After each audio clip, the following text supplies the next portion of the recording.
African Union, the Economic Community of West African States, and the Commonwealth Election Observation Mission in Nigeria raised concerns over electoral violence and the refusal of the Independent National Electoral Commission to post results on their portal, amongst other challenges recorded during the presidential and National Assembly elections. The Election Observation Mission made this known during a media briefing in Abuja. Arise correspondent Punarimam Benjamin has more. Here at the ECOWAS Commission in Abuja, the Electoral Observation Mission from the African Union, the ECOWAS and the Commonwealth.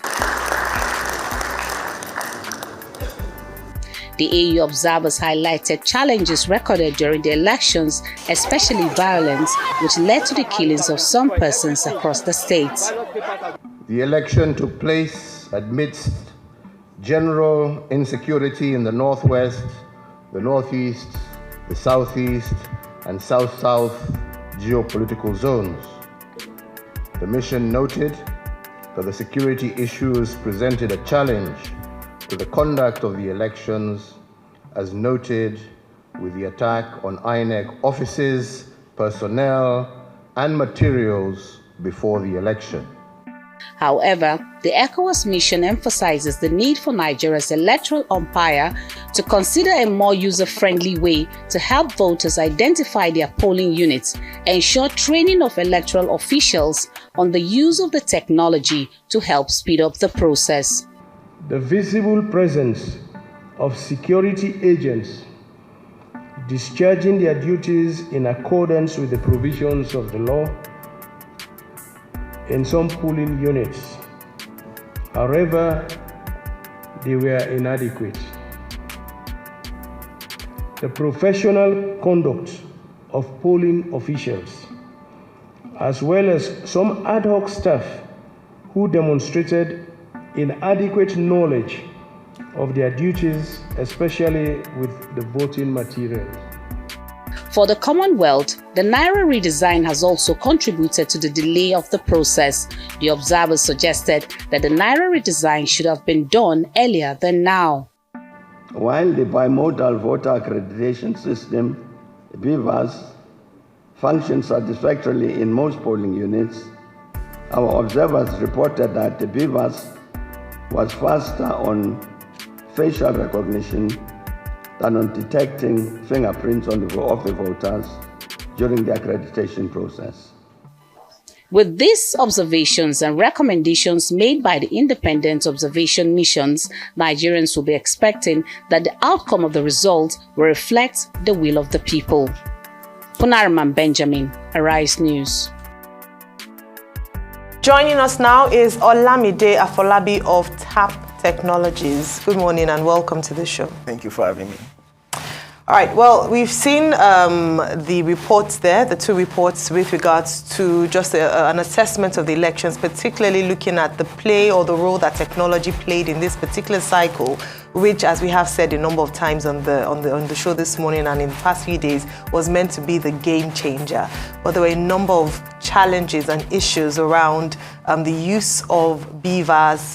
The INEC, Mr. Festus Okoye of INEC had mentioned that there were technical glitches that were experienced during the elections, hence them being unable to upload results electronically. Yeah. What's your take on this? I mean, you have spoken quite extensively on the use of technology even during elections. So I'm sure you have your thoughts and views on the election thus far.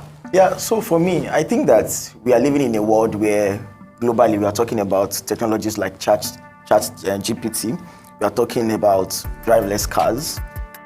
This is 2023. We should not be talking about this. Technology is so far advanced where without even doing much, you can have a very beautiful interface. You can have a very nice backend that is scalable without doing much. We are in a world where we are even talking about no-code technology. And here we are in Nigeria talking about failed BVAS. BVAS technology is a technology that is dated decades years ago, where, I mean, to just get something from the back end and have a thumbprint done should not be a problem at all. So for me, I think that it calls for a lot of, we need to be able to hold INEC accountable for this, to see what really is the reason. There needs to be like a forensic audit. Why should we be having this kind of complaint concerning a technology that you spend a lot of money and you had years to plan? In tech, when you build something, you need to test it over and over again. And this is a scenario where you had an idea of the number of people that will be using this technology beforehand. And it's different when you are launching something into the world and you thought that, oh, maybe I'll have 5,000 customers. But here, you know the number of people that have registered to vote. So you have the perfect data that you can simulate with to know that this thing is not going to fail. You have the time to do your pressure test. And I mean, if we now come here to this time during the due day and we are now having failed technology, then either their vendor or INEC themselves needs to be questioned. In God we trust, we're told, but everyone else must bring data. The big problem in Nigeria today is about data. Yeah. INEC is saying, bring your data. The political parties, at least 4 of them, are saying, we don't trust the data that you have put out there. INEC says there's no sabotage, there's no intrusion. National Communications Commission said on election day, there was no network failure. Voters say at the polling units, beavers did not work. The IREV worked for a few hours. We were told on Sunday, engineers, your colleagues will correct, this back end that you talked about. Today is Tuesday. So what exactly are we dealing with? Is it incompetence? Is it inefficiency? Or is it sabotage? Can we rule out sabotage? Yeah, for me, it is hard to tell from an external perspective. And I think at the end of the day, INEC will be the ones to give us the perfect answer to this. Whether it is inefficiency, whether the vendor that they decided to work with, has been compromised or something, we don't know. So, and for us, we really don't know the answer. They are the ones that dealt with them. They are the ones that, have whatever SLA that they have with them. But for me, I think that it is very, very wrong in 2023 to be having this kind of feedback from a technology standpoint, and after spending so much money to acquire this technology that is expected to make the process more efficient and smooth. The whole idea of introducing this technology is to give confidence to the people, to know that, we can trust this process. And if people are now questioning that to the point that international community are also questioning it, I think somebody in INEC, either their CTO or whoever is responsible for this technology, need to come and address the people and provide proofs that those informations are false or not. All right, let's go straight to it. So let's talk about server, From your outlook as a software engineer and all of that, once you try to put something on a server that is supposed to be live based on application, and it doesn't allow you go live, it obviously means that the server is not put on live. Yeah, possibly. Yeah. Possibly. Yes. It obviously means that. Also, when you now start to use an offline option to a server that is supposed to be switched on live,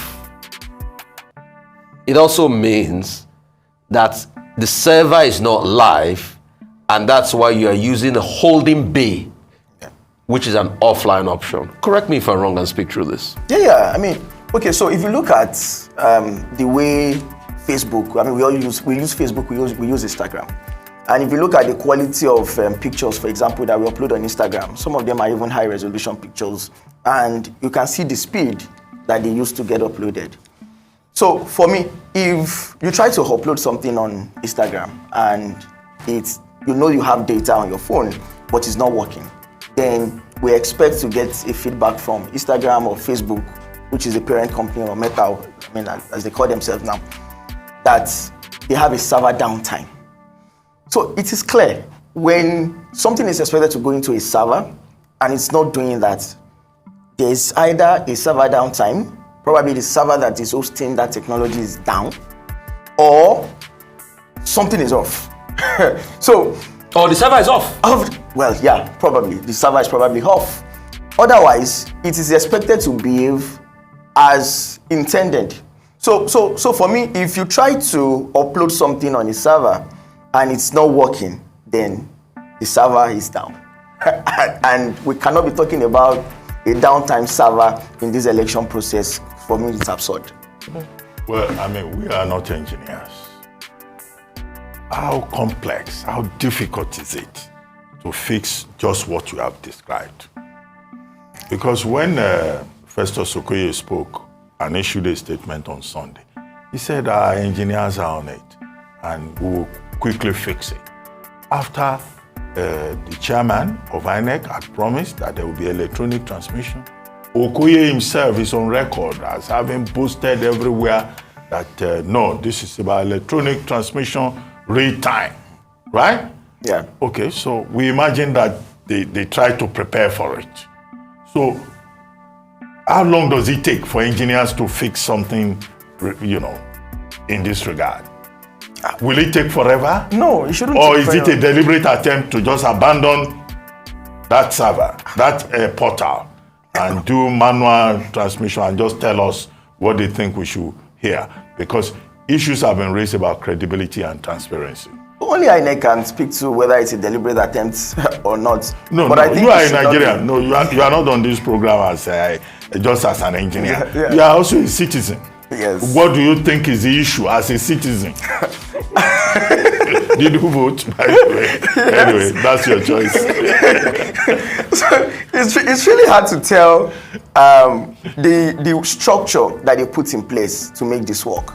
And if you put a lot of not so sound people to design a system like this, it might take them a while to fix a bug or to fix a problem. But when you have very competent hands,